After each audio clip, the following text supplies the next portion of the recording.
Ni saya dah boleh agak. Oh. Sul. Sol lah. Sol. Dan projek kolam ikan, geng.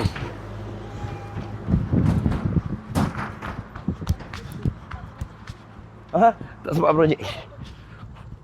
Woi, set apa ni Sol ni? Set apa ni? Boy Jam baru je unboxing, geng, semalam. Tengok ni set apa yang Sol. Set apa yang Sol ni? Tengok set apa yang Sol lagi. Produk launching 2026. Baru letak display, geng. Pre-order banyak betul. Pre-order ramai meriah. Baru Boy Jam unboxing malam tadi ke malam semalamnya. Untuk ada brother. Dia nak tengok saya serumah dulu. Tapi nampaknya agak lambat. Sebab kalau korang tengok yang sebelah pakcik duduk dah berbungkus kotak, betul? Bila dah berbungkus kotak tu dah ada orang punya. So Boy Jam baru je unboxing lagi satu. Tengok, nak Sol. Sol!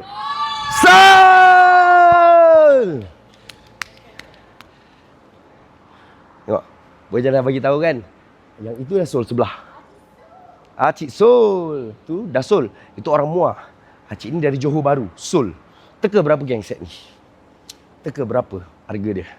Cuba teka kalau kamu orang geng Bos Ijan.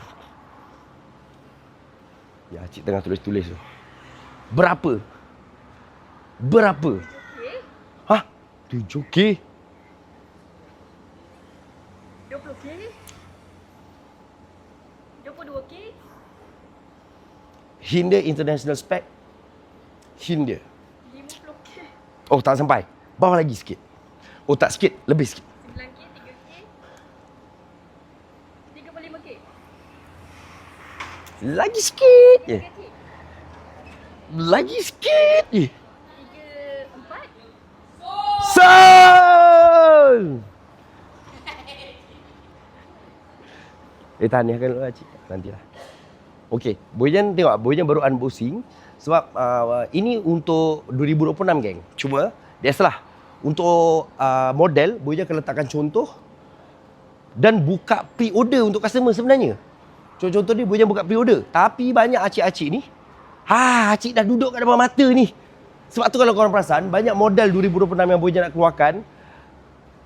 Kan contoh hari ni Boy Jam bagi tahu ada. Lepas tu orang datang bulan depan dah tak ada. Kadang-kadang acik-acik nak yang display tu juga, geng. Tak nak pre-order. Itu masalah Boy Jam. Untuk launching kan kita letak tu dan pre-order, standby, bla bla bla bla. Sebab kan semua kena tunggu turn untuk barang kualiti.